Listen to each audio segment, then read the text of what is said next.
यो बाबा कतो सुतल छी कौन से घन वन झाड़ी में।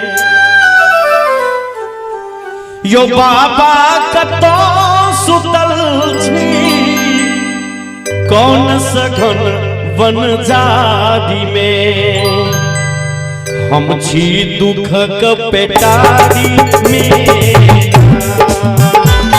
यो बाबा कतो सुतल छी कौन से वन घन झाड़ी में। हम छी दुखक पेटारी में।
बाबा से कहे छे जे हे समदर्शी हे दीनानाथ,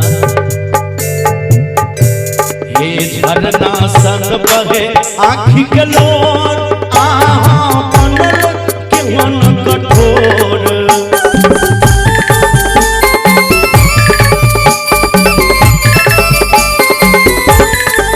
झरना सन बहे आँखि के लोर, आहा बनल छी केहन कठोर यो, आहा बनल छी केहन कठोर। शंभु यादव के हिस्सा रखलौं बखारी में, शंभु यादव के हिस्सा रखलौं कुन बखारी में। हम छी दुखक बेटारी में, यो बाबा कतौ सुतल छी, कौन सखन